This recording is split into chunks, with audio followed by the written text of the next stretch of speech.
Glorifiez le nom du Seigneur. Alléluia. Le Seigneur est merveilleux. Et chaque jour, il fait des merveilles. Pourquoi? Parce que son nom est merveille. Alléluia. Ce matin, je voudrais d'abord remercier le pasteur qui m'a fait confiance de m'accorder cette noble tâche, comme j'ai l'habitude de le dire, c'est une noble tâche. Le fait de... Voilà, c'est une noble tâche. Alléluia. Parce que parler de la part de Dieu au peuple de Dieu, c'est une noble tâche. C'est une responsabilité très riche. Merci également au conseil. Puisqu'il travaille en collaboration avec le conseil. Alléluia. Que Dieu soit loué. Le pasteur vient de le dire, nous vivons des moments tellement difficiles. Des moments difficiles. Quelle que soit ta position, quel que soit ton rang social, quel que soit d'où tu viens, ta nationalité, ta race, ton ethnie, c'est le monde entier qui est concerné. Alléluia. Mais nous, enfants de Dieu, chrétiens, nous avons cette assurance. Nous avons cette grâce d'avancer tout en regardant au Seigneur, de marcher la tête haute. Pourquoi? Parce que ce Dieu-là nous a fait la promesse d'être toujours avec nous. Et quand le véritable est avec toi, pourquoi est-ce que tu vas marcher la tête baissée? Pourquoi est-ce que tu vas marcher dans les soucis? Tu vas laisser les inquiétudes te ronger. Pendant ce temps, si le véritable marche au devant de toi, derrière toi, tout autour de toi, il a le monde entier entre ses mains. Il contrôle toutes choses. On vient de le chanter. Il règne sur toutes choses. Alors s'il règne sur toutes choses, c'est-à-dire y compris dans la situation que tu traverses, lui il règne dessus. Il marche dessus. Alors pourquoi est-ce qu'on va se mettre dans une position d'inquiétude? Depuis le début, il a donné une vision, une ligne directrice. Où on doit partir. C'est quoi? C'est le repositionnement. C'est le repositionnement. Alléluia. Lui, il a décidé de nous repositionner. Alors, ne sortons pas de cette dimension du repositionnement. Alléluia. Comme je l'ai dit, un dimanche, quand Dieu envoie sa parole, c'est-à-dire qu'il prépare déjà toutes choses. Tout à l'heure, l'homme de Dieu vient de dire, pour l'offensive de prière, la parole n'est pas encore sortie. Elle est encore au feu. Elle n'est pas encore cuite. Elle n'est pas encore mûre. Mais lorsqu'elle sera cuite, pour le peuple de Dieu, eh bien, elle sera servie. Elle sera communiquée. Et cela nous sera également partagé. Et nous allons vivre par rapport à ça. Pourquoi elle n'est pas encore cuite? Parce que les cieux ne sont pas encore disponibles pour cette parole de descension. Ça là, c'est qui est le repositionnement là? C'est encore en vigueur. C'est une grâce en vigueur. Ça marche. Ça continue de toucher des foyers, des familles, des personnes. Et dans tous les domaines, sur tous les aspects. Quand ça sera terminé, ça va venir. Parce qu'il marche dans son temps. Alléluia. Que Dieu soit loué. Ce matin, je voudrais parler sur un thème. Comme je l'ai dit tout à l'heure, nous sommes dans cette dimension du repositionnement. Et dans cette dimension du repositionnement, il y a des des choses que nous devons faire pour que nous entrions dans cette dimension du repositionnement. Et le thème de mon message ce matin, c'est suivre le mouvement de Dieu concernant son plan. Je reprends. Suivre le mouvement de Dieu concernant son plan. Dieu a un plan pour cette église. Dieu a un plan spécifiquement pour chaque personne dans cette église. Mais Dieu a un plan pour cette nation. Alléluia. Et c'est dans ce partage que nous allons vivre ce matin. Alléluia. Quel est le mouvement de Dieu? C'est quel le mouvement que nous devons suivre?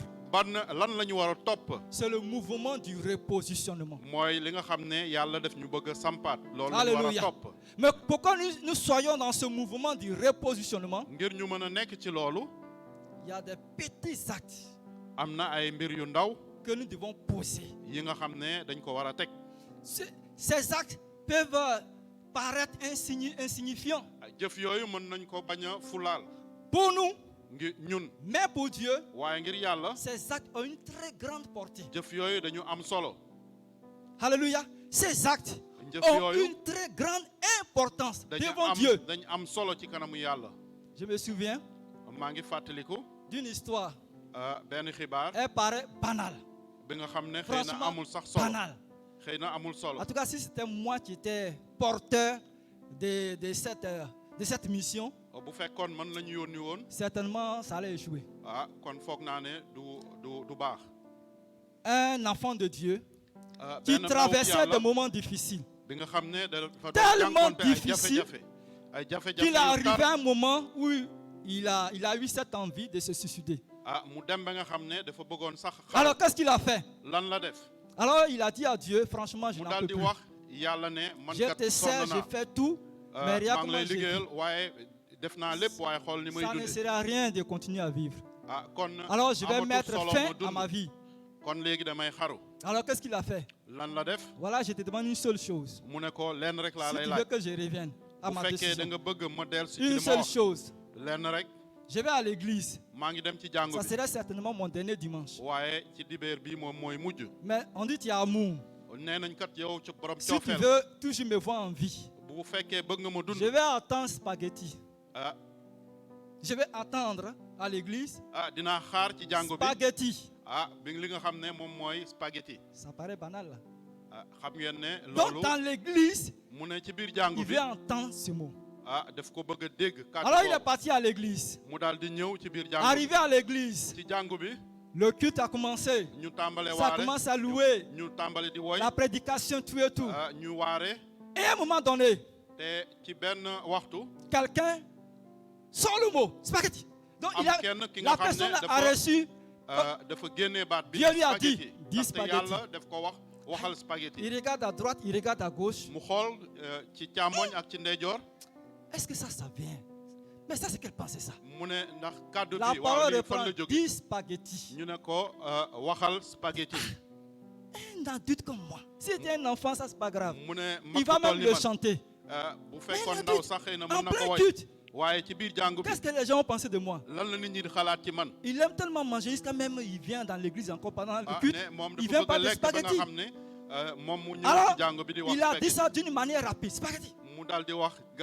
C'est passé. Dieu a dit, reprends ce mot, dis spaghetti. Et il a dit, haut et fort, spaghetti. Et il s'est dit, le frère a reçu la réponse à sa préoccupation. À la fin du culte, il s'est levé et puis il y a quelque chose à dire. Oui, frère, on t'écoute. Personne ne le sait.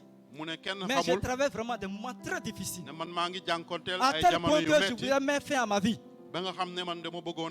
Alors j'ai demandé une seule chose à Dieu. J'attends le mot spaghetti. J'ai fait exprès de demander ça parce que je sais que ça paraît banal. Et c'est ce que j'ai demandé à Dieu. Et il y a quelqu'un dans la salle qui a dit ce mot. Spaghetti. Alors là, j'ai compris que Dieu est avec moi. Malgré ce que je traverse, Dieu demeure avec moi. Bien aimé, vous voyez un peu ce que Dieu a fait. Et le frère qui a obéi à la voix de Dieu, s'il regardait à lui-même, il va dire non, ça sont mes pensées. Les gens vont se moquer de moi. Oui, ils vont se moquer de moi à la fin du culte. Mais la parole était tellement forte. Il fallait qu'il obéisse à cette parole. Et il a fait. Et ça a sauvé une vie. Oui, cette obéissance a sauvé une vie. Il y a des choses que Dieu nous dit. Ça paraît insignifiant. Ça paraît bizarre ou banal. Mais si ça vient de Dieu, on doit agir. Et c'est pour cela nous devons être tellement connectés à Dieu et suivre son mouvement. Alléluia. Dans Ésaïe 55, le verset 8, il dit quoi? Vos pensées ne sont pas mes pensées. Et mes voix ne sont pas vos voix. Dieu agit comme il veut. Son mouvement se manifeste comme il veut. C'est un Dieu souverain. Il est souverain. Dieu ne peut pas dire qu'est-ce que tu veux que je fasse? Est-ce que je peux faire comme ça? Est-ce que je peux aller par là? Il fait ce qu'il veut. Donc, tu ne peux pas t'attendre à une chose grandiose. Quelque chose qui va frapper les yeux. Mais ce sont ces choses insignifiantes, mais qui ont une grande portée devant Dieu. Alléluia. Amen. Nous sommes dans cette dimension du repositionnement. Dieu va peut-être te demander quelque chose de banal, à poser un acte. Si tu es conduit par le Saint-Esprit, eh bien, sans beaucoup réfléchir, tu vas le faire. Sinon, tu vas dire non, ça ne vient pas de Dieu. Ça, ce n'est rien. Si Dieu me demandait, va prier pour un frère, va prier pour une soeur, va faire l'évangélisation. Ça vient de Dieu. Oui, ça peut venir de Dieu. Comme Dieu peut utiliser également un âne, comme nous l'avons vu le dimanche dernier. Un âne pour te parler. Alléluia. Et il est Dieu, le puissant, le véritable Dieu. Il fait ce qu'il veut. Alléluia. Bien aimé, nous devons suivre le mouvement de Dieu. Le mouvement de Dieu cadre avec son plan. Le mouvement de Dieu s'associe avec le plan qu'il a pour son peuple. Alléluia. Nous allons lire Actes des Apôtres, chapitre 3, verset 1 au verset 5. Une attitude qui a changé, qui a bouleversé la vie d'un homme. La Bible nous dit, Pierre et Jean montaient ensemble au temple à l'heure de la prière. C'était la 9e heure. Il y avait un homme boiteux de naissance qu'on portait et qu'on plaçait tous les jours à la porte du temple appelé la Belle pour qu'il demande l'aumône à ceux qui entraient dans le temple. Cet homme, voyant Pierre et Jean qui allaient y entrer, leur demanda l'aumône. Pierre, de même que Jean, fixa les yeux sur lui et dit, regarde-nous. Regarde-nous. Regardez bien cela. Et il les regardait attentivement, s'attendant à recevoir de quelque chose. Alléluia. La Bible nous dit ici, c'est un homme, il est boiteux de naissance. Ce qui m'a touché, c'est que cet homme-là, on le portait, on le plaçait. Certainement le soir, on le portait encore et on le plaçait. Et la Bible nous dit, c'est là tous les jours. Ce n'est pas un objet qu'on portait. Ce n'est pas un cartable. C'est une personne. Ce n'est pas aussi un enfant. Alléluia. Mais la Bible nous dit, on le portait tous les jours. Et on le plaçait. Les gens le regardaient, ils passaient, ils rentraient dans le temple. Jusqu'à ce qu'un jour arrive. Et Pierre et Jean, ils sont passés par là. Quand ils sont arrivés, ils ont regardé le monsieur. La Bible nous dit, ils l'ont fixé droit dans les yeux. Et qu'est-ce qu'ils ont dit? Regarde-nous.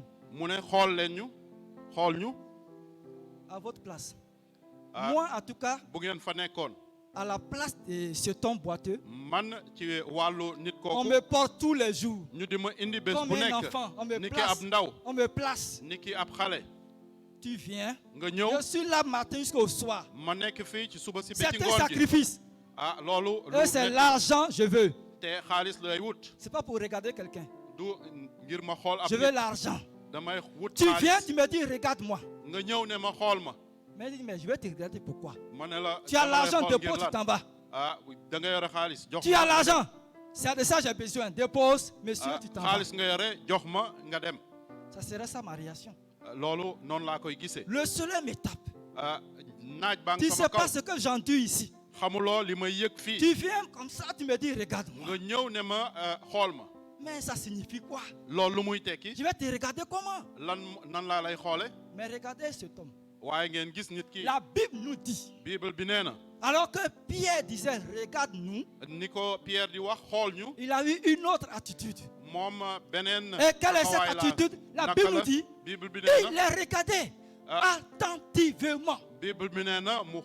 C'est-à-dire, sur ce qu'ils ont dit, sur la parole qu'ils ont donnée, cet homme a donné une importance à ça. Alors il les regardait avec attention. Il n'a pas tout simplement regardé ces gens. Comme eux ils ont dit, regarde-nous. Je pouvais te regarder ou les regarder. Mais la Bible nous dit ici, il regardait ces gens avec attention. Et c'est ce qui a déclenché sa guérison. Alléluia. Il pouvait regarder d'une manière méprisée, d'une manière sans importance. Juste regarder. Mais la Bible nous dit ici, cet homme, il a porté une importance à ce qu'ils ont dit. Et vous voyez ce qui suit, ça pouvait le décourager. Il y a tellement de choses qui nous entourent qui peuvent nous décourager sur la part de Dieu. Lorsque Dieu donne une vision, Pierre et Jean pouvaient agir directement. Mais ils ont dit quoi? Alors que ce monsieur se trouvait dans un besoin. Et son besoin, c'est l'argent. Alors ces gens disent, je n'ai pas l'argent. Mais tu n'as pas l'argent, tu veux quoi? Tu me dis de te regarder et tu me dis tu n'as pas l'argent. Et tu sais que je suis là pour l'argent. Je n'ai pas l'argent. Ah, peut-être tu n'as pas l'argent mais tu as de l'or. L'or aussi je n'ai pas. Là ça devient compliqué. Tu n'as pas l'argent. Tu n'as pas d'or. Mais là, on fait comment? Tu m'as dit de te regarder. Je te regarde, je ne peux même pas baisser mes paupières. Tellement je te regarde avec attention. Je ne peux pas regarder ni à droite ni à gauche. Mes yeux sont fixés sur toi. Avec attention. Avec précision. Avec importance. Tout mon être concentré sur vous. Je vous regarde. Et tu me dis que tu n'as pas l'argent. Tu me dis que tu n'as pas aussi d'or. Qu'est-ce que tu vas me donner alors? Et là, Pierre continue. Au nom de Jésus-Christ de Nazareth, lève-toi et marche. Alléluia. Alléluia. Vous voyez un peu? Cet homme n'a pas, c'est-à-dire il ne s'est pas laissé distraire. Parce qu'il était devant le temple. Et il y a plusieurs personnes qui entraient. Mais ce regarde-nous là, ça apportait un déclic dans sa tête. Alors, cet homme a ajouté sur regarde-nous. Lui, il a ajouté attentivement. Tout son être était sur ces hommes-là. Donc, il n'a pas eu d'autres pensées. Du genre, vous n'avez pas l'argent. Comment est-ce que je peux vous regarder? Alléluia. Et c'est comme ça. Le miracle est venu. Son miracle est arrivé. Bien aimé, Dieu peut nous dire des choses. Et Dieu te dit des choses. J'essaie dans ton intimité avec Dieu. Dieu te parle. Il dit de poser certains actes. Mais tu réfléchis. C'est-à-dire ton intellectuel prend le dessus. Ton intelligence prend le dessus. Tes compétences prennent le dessus. Ta force prend le dessus. Et là, ça limite Dieu dans ce qu'il voulait faire. Parce que pendant que Pierre disait regarde-nous, la main de Dieu était déjà sur cet homme. La main de Dieu agissait déjà. La main de Dieu avait guéri cet homme déjà. Et c'est pour ça que lorsqu'on lui a dit lève-toi par ce nom puissant de Jésus, il s'est levé et il a commencé à marcher. Alléluia. Il a commencé à marcher. Et tout le monde connaissait cet homme. Pierre, Jean même le connaissait certainement. Ce n'est pas leur première fois de passer par là. La preuve, c'est que quand ils sont entrés dans le temple, la Bible nous dit, les gens étaient étonnés. Parce qu'ils connaissaient cet homme. Il est toujours là. Et ils demandaient. Et voici cet homme, maintenant tu marches. Et tu commences à louer le Seigneur. Alléluia. N'est-ce pas merveilleux? Qu'est-ce que Dieu t'a demandé? Quel acte tu dois poser? Tu te paraît peut-être bizarre ou banal, insignifiant. Mais si cela vient de Dieu, si tu sens que le Saint-Esprit met le doigt dessus, bien aimé, ne te pose pas trop de questions. Fais-le. Fais-le. Une attitude, vas-y. Alléluia. Parce que c'est un Dieu souverain. Et il fait ce qu'il veut. Alléluia. Nous allons voir quelque chose d'autre qui est vraiment... Tu m'as mené dans une autre dimension. Je dis, bon, ce Dieu-là.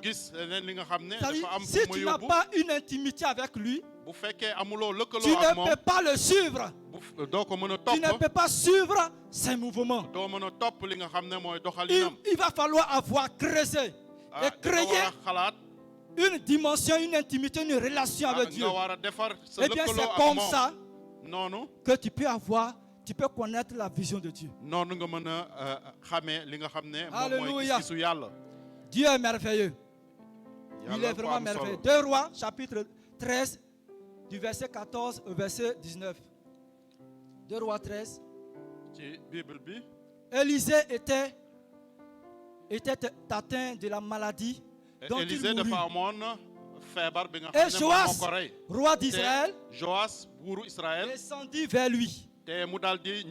Pleura sur son visage et dit, mon père, char d'Israël, sa cavalerie. Vous vous rappelez de ça? C'est lui-même qui avait dit ça. Devant son mentor, Élie. C'est son cri, on lui rappelle ça. Élisée lui dit, suivez bien, prends un arc et des flèches. Et il prie. Reviens, s'il te plaît. Et il prit un arc et des flèches. Puis Élisée dit au roi d'Israël, bande l'arc avec ta main. Et quand tu lui bandais de sa main, Élisée mit ses mains sur les mains du roi. Et il dit, ouvre la fenêtre à l'Orient. Et il l'ouvrit. Élisée dit, tire. Et il tira. Alléluia. Élisée dit, c'est une flèche de délivrance de la part de l'Éternel. Une flèche de délivrance contre les Syriens. Tu battras les Syriens à Éphek jusqu'à leur extermination. Élisée dit encore, prends les flèches. Et il a pris. Élisée dit au roi d'Israël, frappe contre terre. Et il frappa 3 fois. Et s'arrêta. L'homme de Dieu s'irrita contre lui. Et dit, il fallait frapper 5 ou 6 fois. Alors tu aurais battu les Syriens jusqu'à leur extermination. Maintenant, tu les battras 3 fois. Alléluia. L'homme de Dieu qui était sur le point de mourir, alors il parlait avec le roi Joas. Il lui a dit, prends un arc, prépare-le, tout et tout, et tire. Ce qui a été le cas. Il a tiré. Il dit, voici la signification de ce que tu viens de faire. L'acte que tu viens de poser. Voici sa signification. Vous voyez un peu? Alors il continue encore. Mais avant ça, lorsqu'on remonte au verset 12, tu verras que Joas, ce n'est pas un petit homme. C'est un guerrier. C'est un guerrier. Ça, il sait manier les armes. Joas, le roi Joas, sait très bien manier les armes. Mais l'homme de Dieu dit, viens ici. Il faut faire ça. Fais ça. Et maintenant, on pourrait peut-être dire, non, mais homme de Dieu, je connais. Dis-moi, il faut tirer. Tire une flèche. Je sais que je ne peux pas tirer la flèche sans toutefois la préparer. Mais l'homme de Dieu, Élisée, lui dit, prends, apprête, et tire. Et tout ça, il suivait à la lettre. Et il a tiré. C'était la délivrance d'Israël contre les Syriens. Mais la deuxième chose, c'est ce que le roi Israël n'a pas, le roi Joas n'a pas suivi. Alléluia. La Bible nous dit, Élisée a dit au roi d'Israël, il faut frapper par terre. Moi, franchement, j'aurais fait la même chose. Et certainement vous aussi. Si on dit frappe, est-ce que tu vas frapper 1000 fois? Non, on dit de frapper. Élisée lui a pas dit frappe 5 fois ou 6 fois. Élisée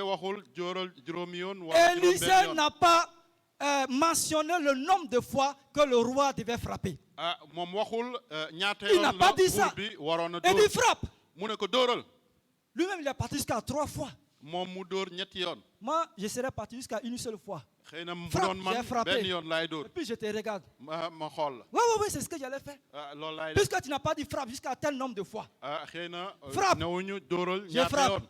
Et puis je m'arrête. Et je te regarde. La prochaine étape.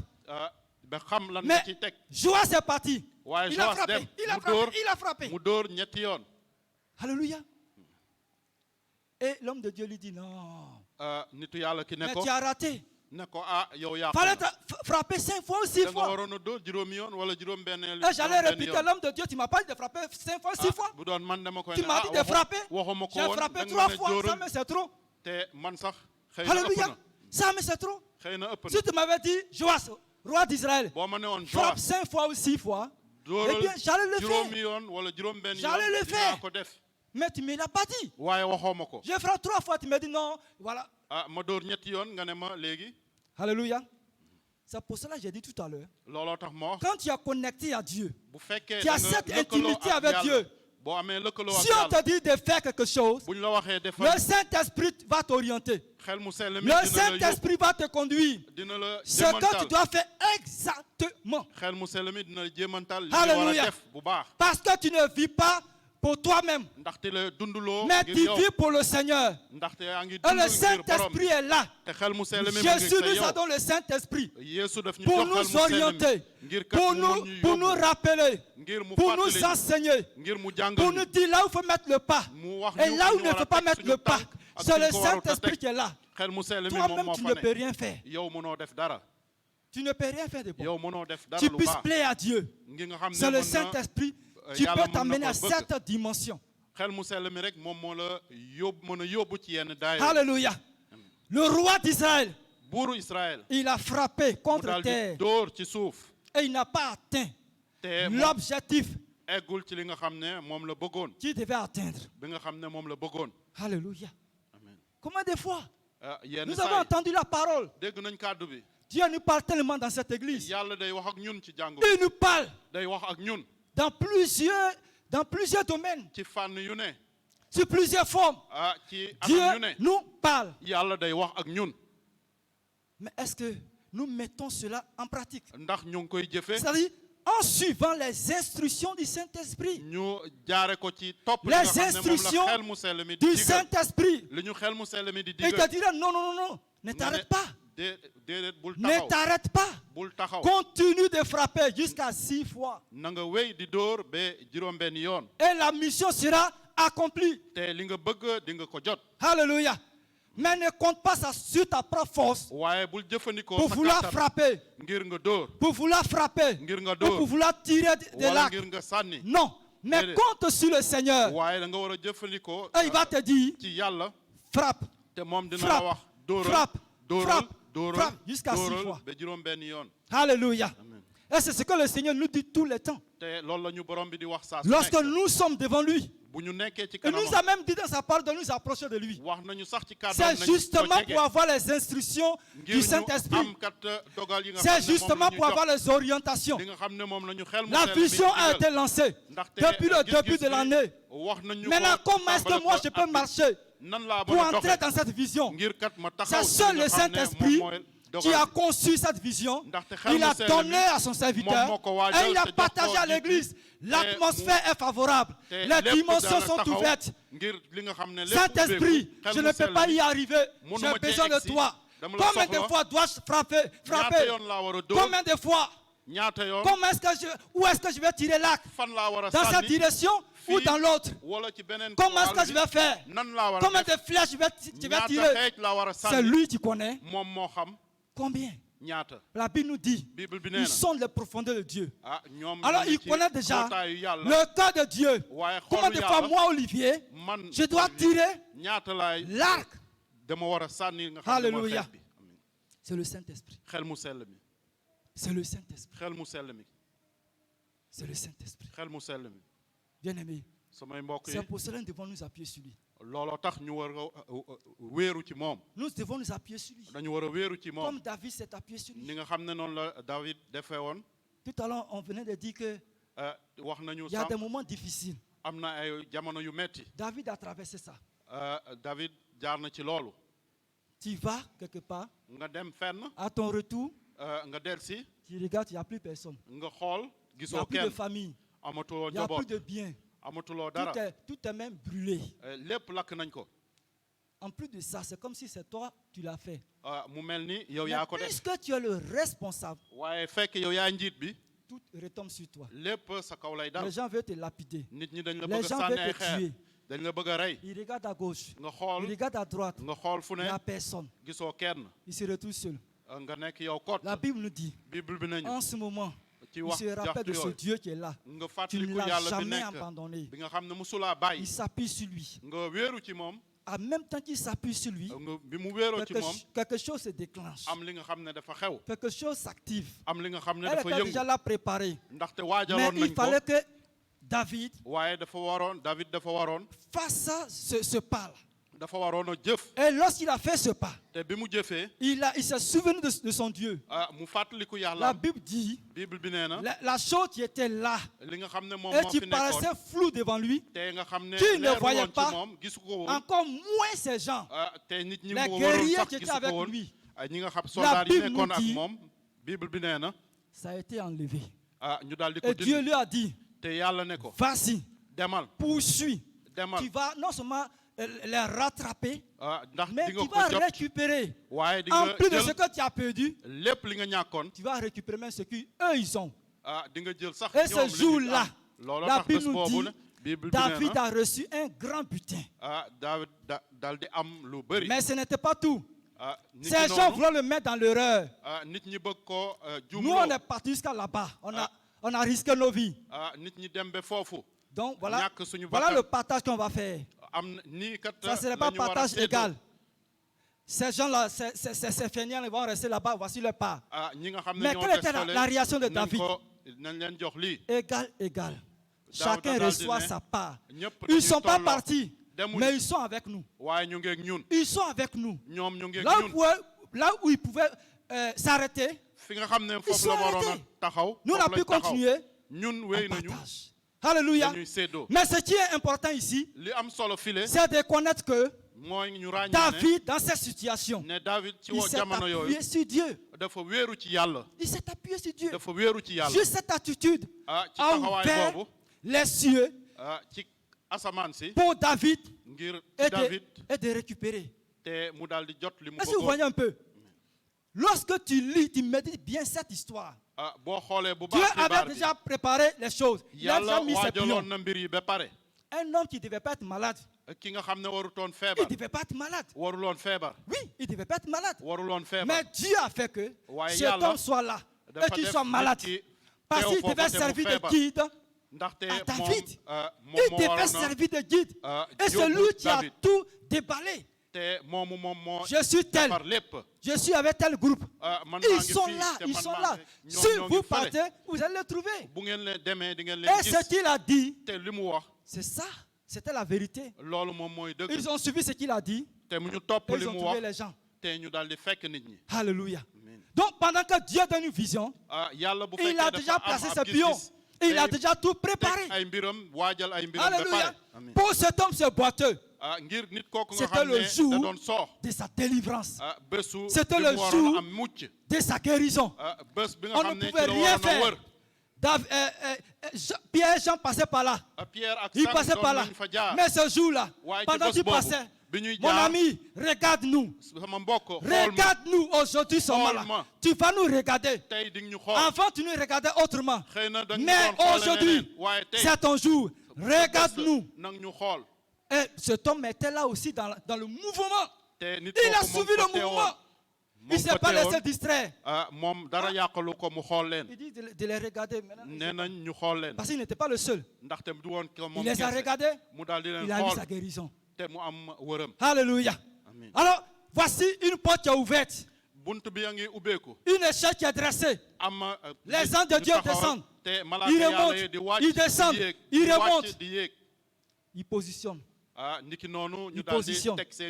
Ils positionnent. Il y en a qui sont passés ici. Ils ont dit que ça allait être 30% de positionnement. Alléluia. Je ne sais pas combien. Peut-être que tu dirais 10%, 5%. Ou tu as déjà fait les 100%. À Dieu soit la gloire. Alléluia. À Dieu soit la gloire. Parce que telle est la volonté de Dieu. C'est toujours ouvert. C'est toujours ouvert. Alléluia. C'est toujours ouvert. Et Dieu continue de se glorifier. Alléluia. Alors, quel geste Dieu t'a demandé? Qu'est-ce que tu dois poser comme acte pour que Dieu soit glorifié, pour que Dieu soit exalté? Alléluia. Nous allons prendre Nombre 20, Nombre chapitre 20. Nombre chapitre 20. Nombre chapitre 20. Alléluia. Amen. Nombre chapitre 20. L'Éternel parlait à Moïse et dit: prends la verge et convoque l'assemblée. Toi et ton frère Aaron, vous parlerez en leur présence au rocher, et il donnera ses eaux. Tu feras sortir pour eux de l'eau du rocher. Et tu abreuveras l'assemblée et leur bétail. Moïse prit la verge qui était devant l'Éternel, comme l'Éternel le lui avait ordonné. Moïse et Aaron convoquèrent l'assemblée en face du rocher. Et Moïse leur dit: écoutez donc, rebelles, est-ce de ce rocher que nous vous ferons sortir de l'eau? Puis Moïse leva la main et frappa 2 fois le rocher avec sa verge. Il sortit de l'eau en abondance. L'assemblée but et le bétail aussi. Alors l'Éternel dit à Moïse et Aaron: parce que vous n'avez pas cru à moi pour me sanctifier aux yeux des enfants d'Israël, vous ne ferez point entrer cette assemblée dans le pays que je lui donne. Alléluia. Qu'est-ce que Dieu a demandé à Moïse et Aaron? Rassemble le peuple, parle-leur. Et ensuite, voici ce qui va se passer. Tu vas parler au rocher. On dit de parler au rocher. On n'a pas dit de muscler, de montrer tes muscles. On dit parle au rocher. Il y a une différence entre parler et frapper. N'est-ce pas? Il y a une différence entre parler et frapper. Où on te dira de frapper, tu vas parler. On te dira de parler, tu fais le contraire. Dieu a dit ici: parle, sors la parole. Dieu sait pourquoi. Combien de fois la parole qui est sortie a fait son effet? Jésus n'a pas touché Lazare. Mais il est sorti du tombeau. Il ne l'a pas touché. C'est la parole qui est partie. Et qui a sorti Lazare. Alléluia. La parole, elle a un effet puissant. Alors Dieu a dit à Moïse: parle au rocher. Mais il sait pourquoi il a dit de parler au rocher. Alléluia. Pendant ce moment-là, que Dieu a préparé toutes choses pour glorifier son nom, pour que son nom soit sanctifié aux yeux des enfants d'Israël. Et la manière que Dieu avait utilisée, c'était de parler. C'était par la voix et non par la force. Moïse a frappé. Jusqu'à maintenant, il a frappé 2 fois. Alors Dieu a dit: bravo. Mais là, tu vas t'arrêter là. Ça ne sera plus toi. Tu vas continuer le chemin avec mon peuple. Voici quelque chose que Dieu a demandé à Moïse. Et tu n'as pas fait. Alléluia. Tu n'as pas fait. Les conséquences, voici. Voici. Frappe ou parle. Parle.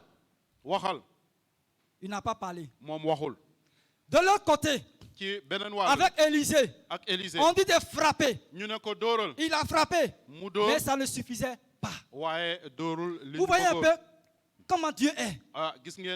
Il peut faire de cette manière, comme il peut faire de l'autre manière. Il parle.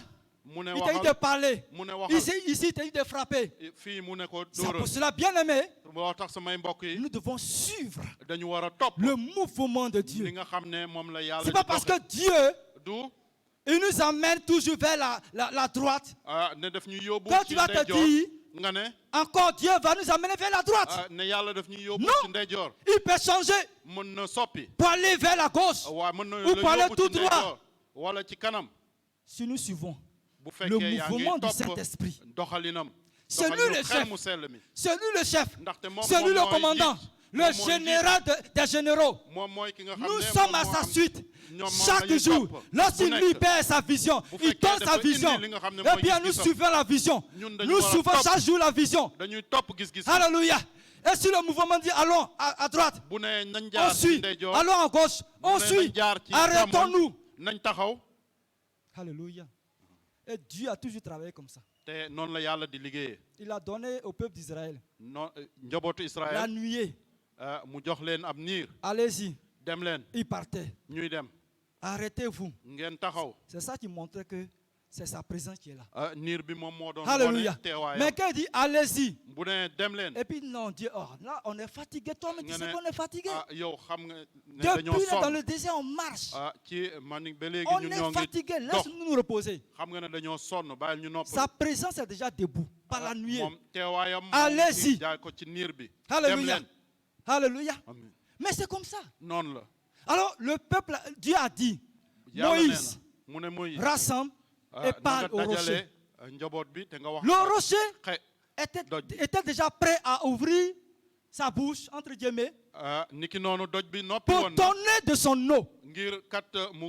Maintenant, il suffisait juste d'une parole pour que ça coule. Ce n'est pas le fait de frapper. Frapper ne peut pas ouvrir un rocher. Frapper, le pilier qui est là.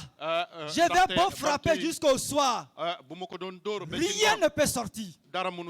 Parce qu'il est fait, il est très solide. C'est en béton. Donc, le fait de frapper, ça ne peut pas faire quelque chose. Mais puisque Dieu avait déjà préparé toutes choses pour son peuple, il dit juste parle. Parle. Alléluia. Nous devons être attentifs à ce que Dieu nous dit. Quand il te dit de tirer, eh bien tire. S'il te dit comme ce jeune homme, eh bien dis Tchéboudienne à l'église, dis Tchéboudienne. Lève-toi, dis Tchéboudienne. Lève-toi, dis, c'est pas Yassa. Les gens n'ont qu'à se moquer de toi. Mais toi, tu as reçu. Et tu sais que ça vient de Dieu. Tu ne sais pas. Dieu t'a pas expliqué, il n'est pas obligé de t'expliquer. Il n'est pas obligé de t'expliquer. Il est souverain. C'est un chef suprême. Il te dit, dis Tchéboudienne. Dis Tchéboudienne. Et puis voilà. Les gens se disent, oh, mais toi, tu amènes Tchéboudienne dans l'église. Mais c'est eux qui seront confus après. Quand quelqu'un va se lever pour dire, voilà, c'est ce que j'avais demandé à Dieu. C'est le signe que j'avais demandé à Dieu. Pour que je sois mieux orienté. Alléluia. Et je bénis Dieu de ce que le frère, de ce que la sœur a obéi. Alléluia. Donc, n'ayez pas honte. N'ayez pas honte. Alléluia. Quand Dieu te met quelque chose à cœur, fais-le. Fais-le. Alléluia. Ne dis pas non, j'ai honte. Et tu pars avec ça. Et lorsque la chose arrive, mais tu n'auras que tes yeux pour pleurer. Pourquoi? Parce que Dieu t'a parlé. Il t'a confié une mission. Et tu as échoué à cette mission. Et tu seras dans ton cœur que tu as échoué. Alléluia. Que Dieu nous aide à cela. Pour poursuivre le mouvement. Le mouvement du Saint-Esprit. Le mouvement de Dieu. Alléluia. On va voir un dernier passage avant de clôturer. Exode 14. Exode chapitre 14. Alléluia. Moïse répondit au peuple. Ne craignez rien. Restez en place. Regardez la délivrance que l'Éternel va vous accorder ce jour. Car les injunctions que vous voyez aujourd'hui, vous ne les verrez plus. L'Éternel combattra pour vous. Et vous, gardez le silence. L'Éternel dit à Moïse, mais pourquoi ces cris? Parle aux enfants d'Israël. Et qu'ils marchent. Toi, lève ta verge. Étends ta main sur la mer. Et fends-la. Et les enfants d'Israël entreront au milieu de la mer à sec. Qu'est-ce que Dieu a demandé au peuple d'Israël? Le calme. Le calme. Et oui, bien aimé, il y a des moments, il faut garder le calme. Somme 37 nous le dit. Somme 37 nous le dit. Gardez le silence devant l'Éternel. Il y a des moments, il ne faut pas trop parler. Tu gardes le silence. C'est un moment très, très important pour toi et pour Dieu. On dit de garder le silence. Ils ont commencé à crier. Dieu dit, mais pourquoi ces cris? Pourquoi ces cris? Alléluia. J'ai déjà tout fait, mais pourquoi vous criez? Et Dieu s'est manifesté. Donc il y a des attitudes que Dieu va demander. De te taire, de te lever, d'avancer, de faire ceci ou cela. Bien aimé, sois connecté au Saint-Esprit. Et obéis à cela. Alléluia. Mais quand Dieu va te dire de te taire, et tu prends ce moment pour parler, mais tu vas rater beaucoup de choses. Tu vas rater beaucoup de choses. Et lorsque Dieu va te dire de parler, maintenant tu te tais. C'est-à-dire que tu ne suis pas le mouvement de Dieu. Alléluia. C'est comme en classe. On dit, levez-vous. Tu t'assois. Asseyez-vous. Tu te lèves. Mais ils vont dire quoi? Mais tu es hors sujet. Tu ne suis pas. Mais c'est la rébellion que tu fais en classe. Voilà. Le prof te dit, levez-vous. Toi, tu restes assis. Maintenant, il vous dit, asseyez-vous. Toi, tu te lèves. Mais c'est la rébellion. Mais tu le provoques. Tu ne suis pas le mouvement de la classe. Alléluia. Alléluia. Suive le mouvement de Dieu concernant son plan. C'est tellement merveilleux. Quoi que Dieu puisse te demander, faisons-le. Il sait pourquoi. Il sait pourquoi. Il a donné le repositionnement. Mais il y a des choses qui vont avec le repositionnement. Il y a des actes qui vont avec le repositionnement. Il y a des attitudes qui vont avec le repositionnement. Et Dieu ne va pas te demander quelque chose de très fort. Juste quelque chose d'insignifiant. Mais rappelons-nous de Naaman. Qu'est-ce que Dieu lui a demandé? Te laver. Juste ça. Ça fait combien d'années tu as la maladie là sur toi? Et on te dit Naaman, un papa, un tonton. On dit, mon ami, va te laver dans le Jourdain. Personnellement, j'ai dit, Dieu, il demande des choses. On peut le faire, mais tellement qu'on voit que c'est tellement facile. Là, tu mets comme ça, c'est tellement facile. Tu dis, oh, ça c'est quoi? On me demande, moi, comme si je ne me lave pas. Mais je vous dis que je suis malade. On dit, cet homme-là, il guérit. Je suis venu le voir. Et lui-même, il ne sort même pas. Et il envoie quelqu'un qui va te laver. Et même mon oncle est arrivé jusqu'à lui. Tellement que je sens, je ne me suis pas lavé. Mais il te dit, va te laver. Et vous voyez, son serviteur lui dit, oh mon ami, chef, si on te demande quelque chose de fort, tu n'allais pas le faire. Déjà, ça a soulevé son orgueil un peu. C'est un général. Alléluia. Il est parti plonger. Le résultat, c'est la guérison. Dieu peut te demander ça. Mais lave-toi. Lave-toi. Tu vas regarder à gauche, à droite. Comment ça me laver? Chaque jour, je me lave. Même avec du savon parfumé. Je me lave chaque jour. Ça, c'est pas... Ce sont mes pensées. Ce sont mes pensées. Dieu ne peut pas me demander une chose pareille. Si Dieu me dit, si j'attends la voix, va prêcher l'évangile. Ça vient de Dieu. Vous voyez ça?